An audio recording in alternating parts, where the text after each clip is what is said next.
Hello everyone, welcome to study book. आज के इस वीडियो में हम बैंक ऑफ इंडिया के बारे में डिस्कस करने वाले। इसका नोटिफिकेशन आ चुका है, तो आपके लिए बहुत ही शानदार मौका है। तो आज के इस वीडियो में हम आपके लिए जितने भी इम्पोर्टेंट यहाँ पे इंस्ट्रक्शंस रहने वाले हैं वो सारे डिस्कस करेंगे कि क्या क्या आप लोगों के लिए इम्पोर्टेंट यहाँ पे पॉइंट्स हैं। ओके, तो जैसे कि आपके लिए क्या क्या डॉक्यूमेंट्स लगने वाले हैं फॉर्म फिलिंग के लिए, कितनी टोटल पोस्ट है, तो वो सारी चीजें हम डिस्कस करने वाले हैं। तो चलिए स्टार्ट करते हैं। जैसे कि हम बात करें यहाँ पे, तो आपका जो फॉर्म फिलिंग डेट स्टार्ट होने वाला है तो वो 11/2/2023 से आपका स्टार्ट होने वाला है एंड जो लास्ट डेट रहेगी वो 25/2/2023 आपके लिए लास्ट डेट है। ओके, जो tentative date of online examination है वो आपके लिए अभी अपडेट हो जाएगी। ठीक है, अगर हम डिटेल्स ऑफ द पोस्ट की बात करें, वैकेंसीज रिजर्वेशन की वहां पे कितनी पोस्ट आई हुई है।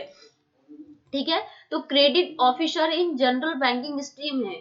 ओके, स्ट्रीम क्या है? जीबीओ। ठीक है, जनरल बैंकिंग स्ट्रीम। तो इसमें जो टोटल वैकेंसी है 350 टोटल वैकेंसी है। ओके, तो यहाँ पे डिस्क्राइब किया, जैसे ओबीसी के लिए 97 है, जनरल कैटेगरी के लिए 135 है। अगर हम IT officer in specialist stream की बात करें, एसपीएल, ठीक है, तो इसके लिए जो टोटल पोस्ट है वो 150 है। ओके, अगर हम टोटल पोस्ट के बारे में बात करें तो 500 टोटल पोस्ट आई हुई है। ठीक, अगर हम यहाँ पे देख लें आपकी सैलरी क्या होने वाली है कि प्रेजेंट स्केल ऑफ बेसिक पे ऑफ रेगुलेशन रेगुलर पोजीशन, जो जूनियर मैनेजमेंट ग्रेड स्केल के बारे में अगर हम बात करें तो 36,000 यहाँ पे क्या है, यहाँ पे सैलरी रहने वाली। अगर हम एलिजिबिलिटी क्राइटेरिया की बात करें, एज ऑन 1/2/2023, मतलब 1 फरवरी 2023 के अकॉर्डिंग हम किसके लिए एलिजिबिलिटी क्राइटेरिया के बारे में यहाँ पे बताया हुआ है। ओके, अगर हम नेशनलिटी सिटीजन की बात करें तो a candidate must be either a citizen of India, a citizen of subject of Nepal, subject of Bhutan, मतलब कहीं से भी होगा वो फॉर्म स्टार्ट यहाँ पे फॉर्म भर सकता है।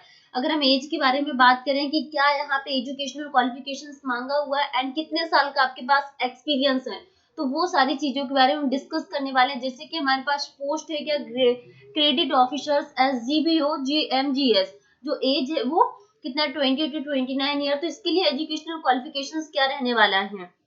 ठीक है, तो एजुकेशन क्वालिफिकेशंस के बारे में यहाँ पे बताया हुआ है कि degree in any discipline from a university recognized by the government of India, जैसे कि candidate must passes valid marksheet, degree certificate, इस तरीके से। अगर हम आईटी ऑफिसर की बात करें एज स्पेशलिस्ट इन जीएमजीएस, जैसे कि 20 to 29 ईयर, तो 4 year engineering technology degree in computer science, computer application, information technology, electronics.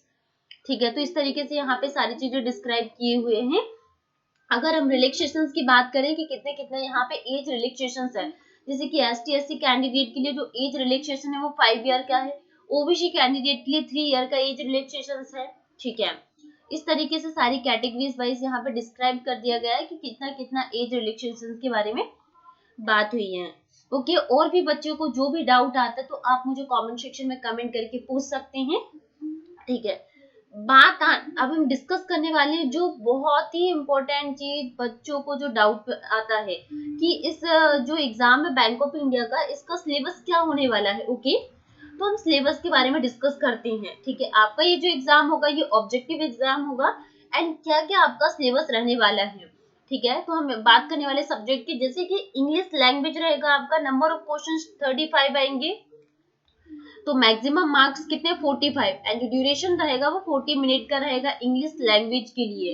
यहाँ पे टाइम भी यहाँ पे डिस्क्राइब किया हुआ है। जैसे रीजनिंग एंड कंप्यूटर एप्टीट्यूड की बात करें तो नंबर ऑफ क्वेश्चंस 45 रहेंगे एंड जो मैक्सिमम मार्क्स रहेंगे वो 60 रहेंगे एंड जो ड्यूरेशन रहेगा आपका वो 60 मिनट का रहेगा। अगर हम जनरल इकोनॉमी बैंकिंग अवेयरनेस की बात करें तो number of questions 40 and maximum marks 40 and जो ड्यूरेशन रहेगा वो 35 का रहेगा। अगर हम डाटा एनालिसिस एंड इंटरप्रिटेशन की बात करें तो number of questions 35 and maximum marks 60 and जो ड्यूरेशन रहेगा वो 45 मिनट का रहेगा। अगर हम English descriptive paper letter writing in essay की बात करें तो नंबर ऑफ क्वेश्चंस 2 रहेंगे एंड मैक्सिमम मार्क्स 25 एंड जो ड्यूरेशन रहेगा वो 30 मिनट का रहेगा। मतलब कि आपका ये जो टेस्ट होगा ये सब्जेक्ट यहाँ पे डिस्क्राइब कर दिया, number of questions, maximum marks and क्या ड्यूरेशन रहने वाला है। तो इस एग्जाम में आपका क्या होगा यहाँ पे कि there will be penalty for wrong answer mark in the objective test. ठीक है, आपका ऑब्जेक्टिव यहाँ पे एग्जाम होने वाला है।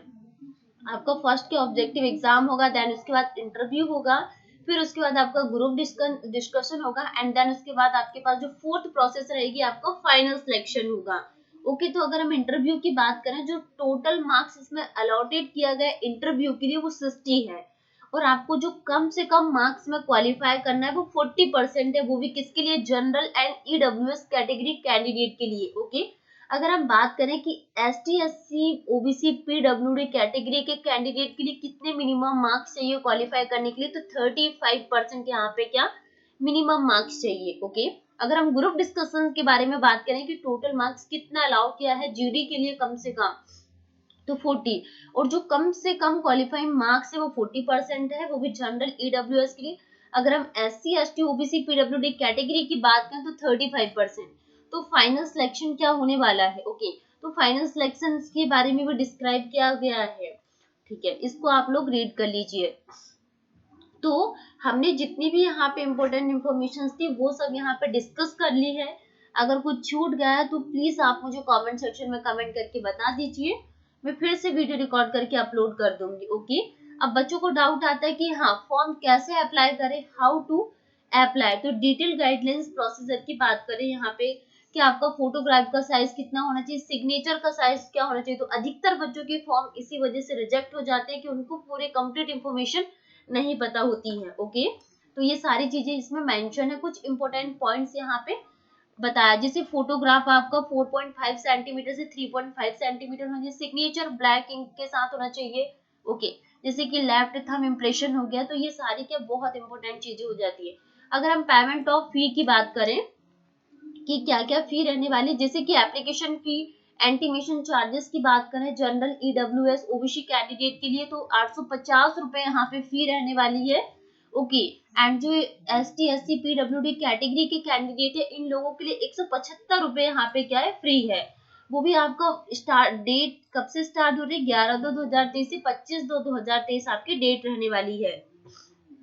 ठीक है बच्चों, तो आप लोगों के लिए ये जो फी वाला जो कंफ्यूजन था ये भी क्लियर हो गया, एंड इसमें ये भी बताया गया है कि स्कैनिंग एंड अपलोडिंग डॉक्यूमेंट्स कैसे करना है। तो आप प्लीज इसको केयरफुली रीड करिए हर एक पॉइंट को स्टेप बाय स्टेप, देन इसके बाद ही आप फॉर्म को फिलअप करिए। ओके, तो जितनी भी इम्पोर्टेंट इन्फॉर्मेशन थी बच्चों तो वो सारी हमने डिस्कस कर ली। इसके अदरवाइज मुझे कुछ छूट जाता तो आप जो कमेंट सेक्शन में कमेंट करके बताइए, जिससे मुझे भी मोटिवेशन मिलेगा। Okay, thank you to all. Please guys like, comment, subscribe and share. Thank you so much to all.